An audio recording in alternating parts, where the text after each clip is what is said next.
Hello everybody, in today's video we're going to have a closer look at another of the gifts that my good friend Chad Spearman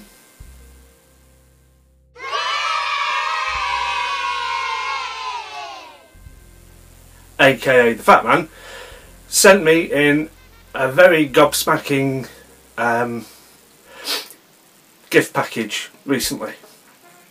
So it's the Benchmade 482 Megumi. Okay, so this is how the knife comes, and when I saw this blue box when I was unboxing the gifts from Chad, I nearly dropped court-legged, as they say around here. Blue box is significant. Benchmade do 3 different ranges. The blue class, which they say is for recreation.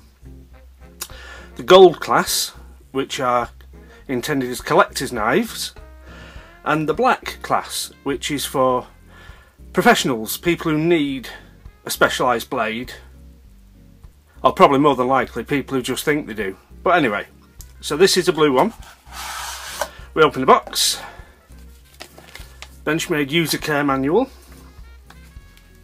No little plastic Johnny bag here. We've got a little soft sack with Benchmade, and this is the 482 Megumi. It's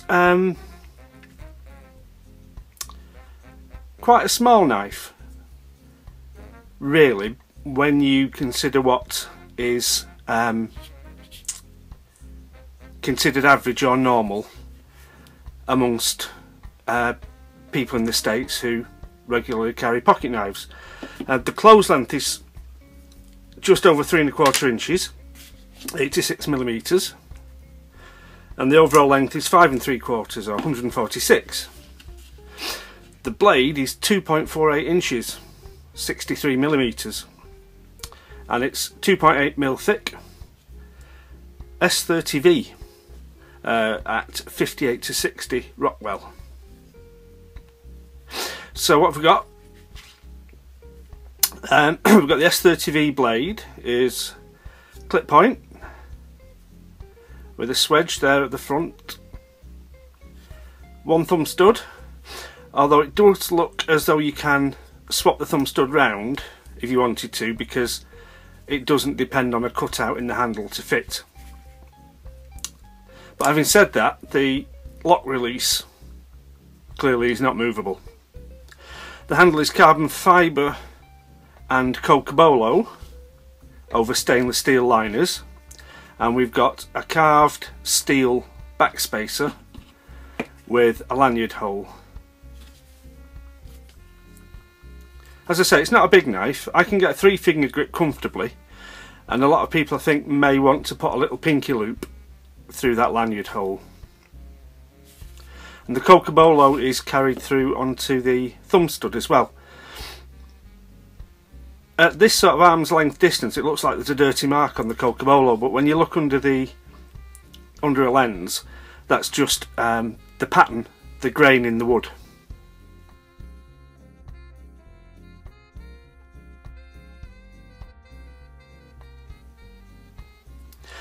So I was saying that this is quite a small knife compared to what's considered usual in the States. So for size comparison, I won't get the Victorinox out. 2 other very popular blades that plenty of people will carry on a daily basis will be the Kershaw Skyline, as you can see there, much smaller, or the Spyderco Tenacious, which dwarfs it.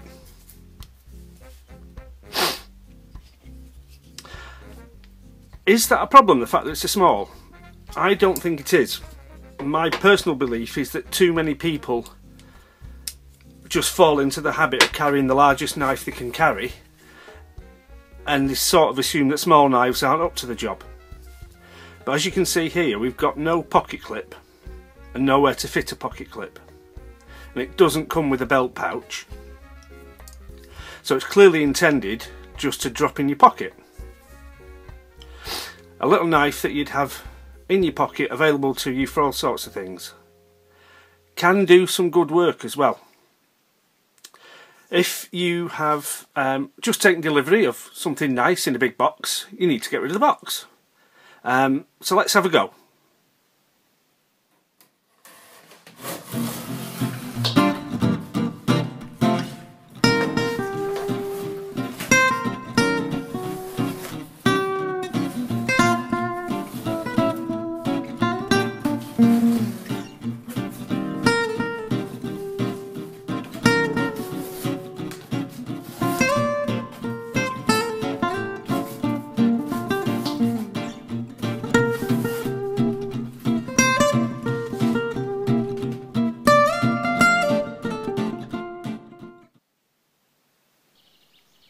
So there, quite clearly, it is a practical size, even though it's fairly small for an American knife.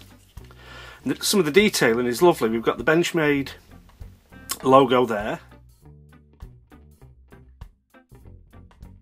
on the user side, and then on the rest of the world side we've got the logo of the designer, Seiichi Nakamura.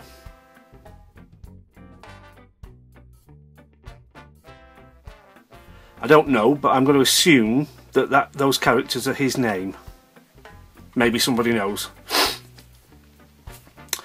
The locking mechanism is the knack lock, and I'm assuming that Mr. Nakamura developed the knack lock. So what's that?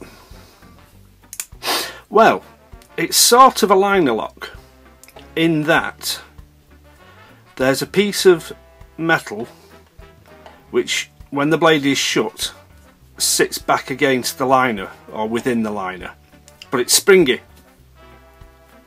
So when the blade is open, it comes out into the middle and engages with the blade.